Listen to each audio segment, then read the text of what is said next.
देखिए, इस वीडियो में मैं आपको रीडिंग के बारे में एक दो चीजें बताऊंगा।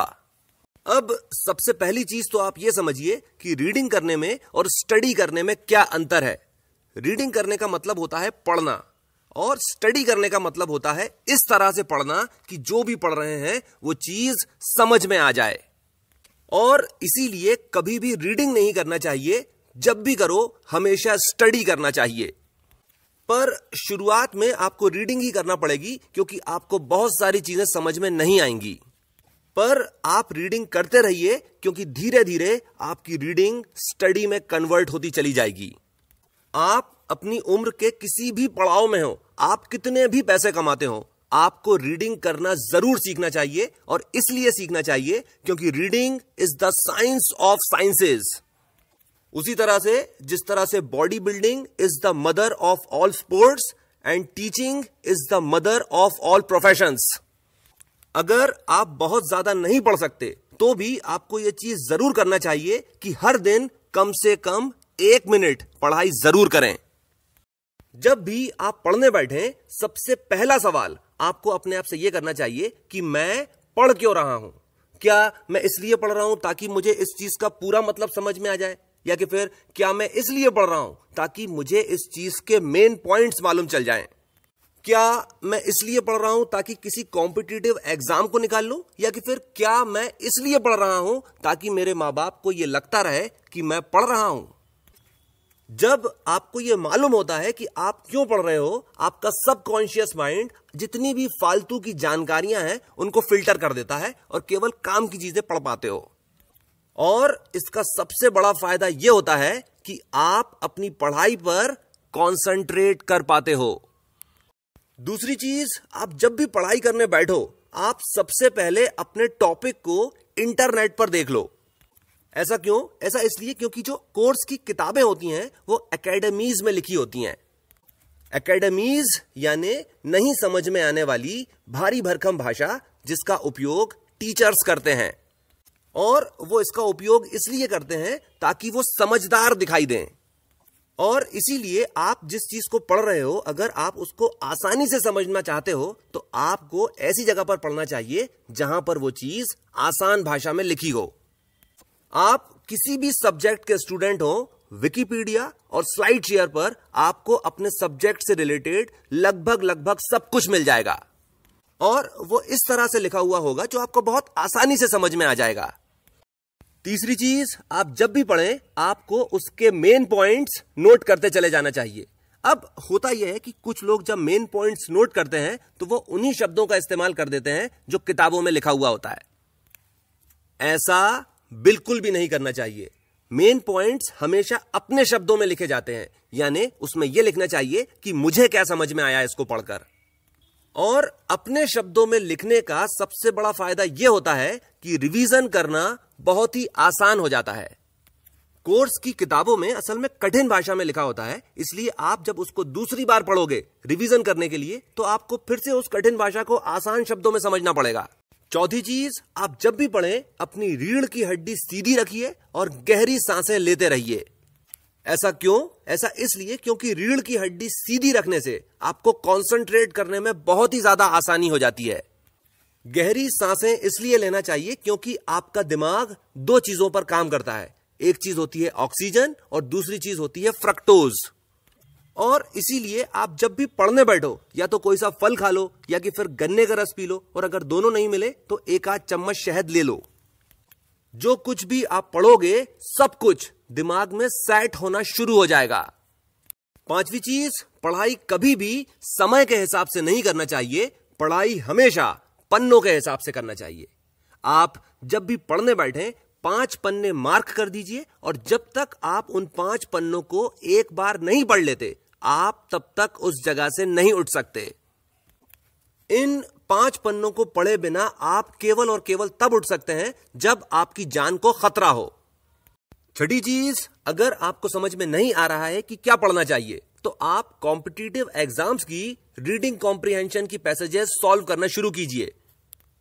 इसके 2 फायदे हैं। पहला तो यह कि आपकी भाषा की समझ बढ़ेगी, और दूसरा फायदा यह है कि आपको इंग्लिश लैंग्वेज की बारीकियां समझ में आने लग जाएंगी।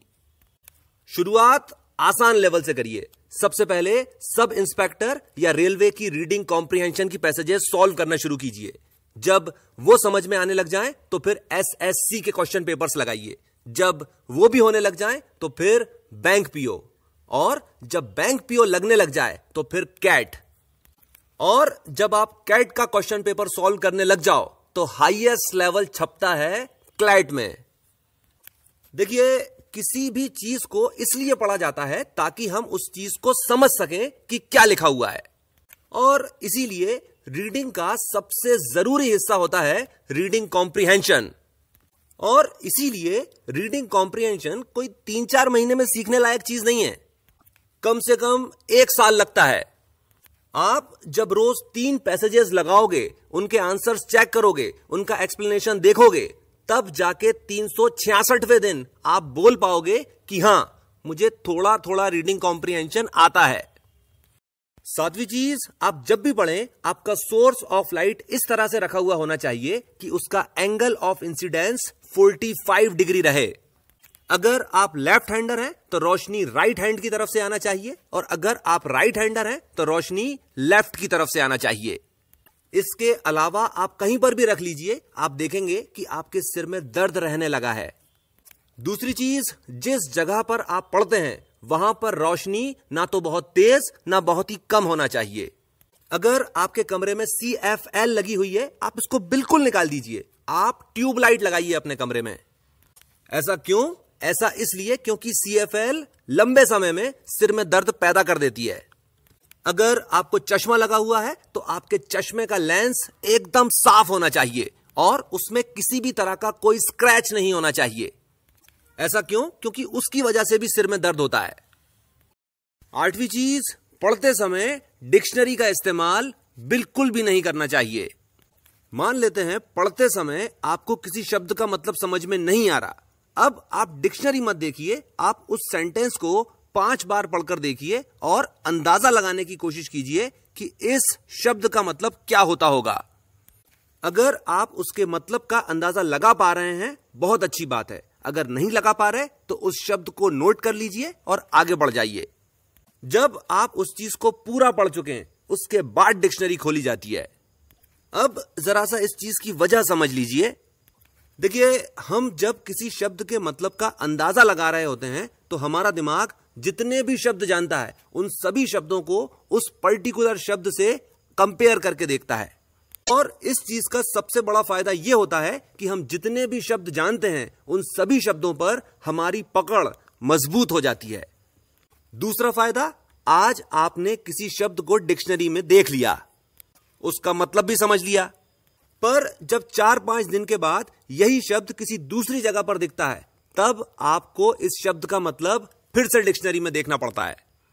ऐसा क्यों होता है? ऐसा इसलिए होता है क्योंकि उस शब्द को सीखते वक्त आप अपने दिमाग का एक्टिवली इस्तेमाल नहीं करते। पर किसी शब्द के मतलब का अंदाजा लगाने के बाद और नहीं समझ में आया तो 5 बार पढ़कर उसके मतलब का अंदाजा लगाने के बाद और उसके बाद उसके मतलब को डिक्शनरी में देख लेने के बाद वो शब्द आपके दिमाग में छप जाता है। और इसीलिए जब भी पढ़ें डिक्शनरी का इस्तेमाल नहीं करें, पहले पूरा पढ़ लें और उसके बाद जिस शब्द का मतलब समझ में नहीं आया उसे डिक्शनरी में देखें। अब देखिए, इस तरह से अंदाजे लगाने का सबसे बड़ा फायदा आपको बातचीत करते वक्त मिलेगा। भाई, आप किसी से अंग्रेजी में बात कर रहे थे और सामने वाले ने 3-4 कठिन शब्दों का इस्तेमाल कर दिया।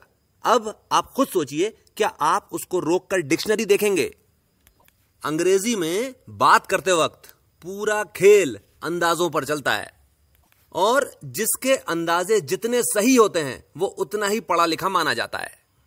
10वीं चीज, पढ़ाई कभी भी पलंग पर नहीं होती और लेट कर तो बिल्कुल भी नहीं होती, और इसीलिए आप जब भी पढ़ें बैठकर पढ़ें, जमीन या कुर्सी पर बैठकर पढ़ें।